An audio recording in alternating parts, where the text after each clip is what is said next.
বছরের শুরুটা যেন সবার জন্য শুভ হয় আর সুন্দর হয় সেই কামনাই করি। আসসালামু আলাইকুম বন্ধুরা, সবাই কেমন আছেন? আশা করি ভালো আছেন। তো সকালবেলা আমার প্রথম কাজ থাকে আমার ঘরবাড়ি সব পরিষ্কার করে নেওয়া। তো সব কিছু পরিষ্কার করে আমি রান্নাতে চলে যাব, যেহেতু আজকে বছরের প্রথম দিন। সেই জন্য আরও বেশি উল্টাপাল্টা যেগুলো ছিল সেগুলো পরিষ্কার করেছি। আর রাত্রেবেলা একটা কাজ হয়েছিল, দুধ উতলায় পড়ছিল, তার চুলাটা ভালোভাবে পরিষ্কার করে নিয়ে এরপরে রান্নাতে চলে আসলাম। আজকে রান্না করব মুরগির মাংস, মানে সাথে থাকছে মুরগির হাত পা আর স্কিন, বুঝছেন? তো এইটা রান্না করব। আর রান্না করব হলো ডাউলের বড়া। বিশেষ করে আজকে মুরগির মাংসটা রান্না করলাম এই কারণেই, আমি আর আমার ছোট ছেলেটা তো খাইতে পারিনি। পয়লা বৈশাখ মানে আর কি বছরের প্রথম দিন কিছু রান্না না করলেও পারতাম, কারণ আমার ঘরের বেড়ার পিকনিক আছে। হেডে পিকনিক খাবে, মানে আয়োজন করবে আর কি খাওয়া দাওয়ার, সে খাইবে। আর আমার বড় ছেলেরও এরকম পিকনিক আছে, এই জন্য এরা বাড়িতে খাইবে না। এই জন্য আমরা দুই মাইয়ার পুতে এটা খাবো আর কি, এই জন্য রান্না করলাম।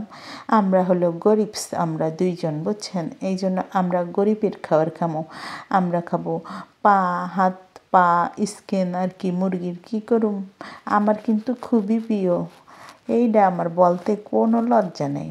একদল আবার বলবো ওরে বাবা, এইটা আবার খাওয়ার একটা জিনিস হলো, এই নিয়ে আবার ভিডিও বানাইছে, সেইটা আবার মানুষের কাছে বলতেছে। এইগুলি তো আছেই আমার পিছে, আছে না?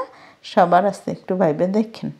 তারপরে এই যে ডাউলের বড়াটা মেখে নিলাম। আমার ছোট ছেলেটা ডাউলের বড়াটা অনেক পছন্দ করে, এই জন্য আমার আব্বাজানের জন্য একটু ডাউলের বড়াও ভেজে দেবো। আর এই যে হাত পা স্কিনের মধ্যে একটু আলু দিলে না আরও বেশি মজা হয়, তাই দিয়ে দিলাম। আর আমরা ছোটোবেলায় বছরের প্রথম দিন সকালবেলা উঠেই পড়তে বসতাম, আর আমাদের ফুলান সকালবেলা উঠেই মোবাইল ধরছে, হেডা কইতে আসছি শোন।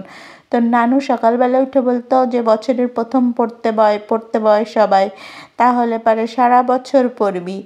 আর আমার গফুল্লাফান সকালে উঠে আগে মোবাইল ধরছে, চিন্তা করা যায়। আর আমরা ভয়ে ভয়ে থাকতাম, আমরা ভয় পাইতাম, আমরা ছিলাম বোকা বোকা। কারণ আমাদের ওইটাই বুঝেছে যে বছরের প্রথম দিন না পড়লে তোগো পড়ালেখা হইব না। তো আমরা ওইটাই বুঝছি, কারণ আমরা ছিলাম বোকা আর এরা হলো চালাক চালাক। এই জন্য এরা আমাদের কথা শুনে না, নিজেদের বুদ্ধিতেই চলে। আর আপনাদের সাথে গল্প করতে করতে দেখেন আমার মুরগির হাত পা স্কিন এভাবে রান্না করে ফেললাম। ঝোল টোল কোনো কিছু না, সুন্দরভাবে কষি মেখে রান্না করেছি, খুবই মজা হয়েছিল খেতে। আমার মতো বছরের প্রথম দিন কার এইভাবে কাটলো একটু কমেন্টে জানাবেন। তো আমার ভাজা জিরা দিয়ে এখন আমি নামিয়ে নেব। খেতেও মজা হয়েছিল আর দিনটাও আজকে আমার অনেক ভালো কেটেছে। সব মিলায়ে আলহামদুলিল্লাহ। এভাবে যেন এই বছরের দিনগুলো পার করতে পারি। আল্লাহ হাফেজ।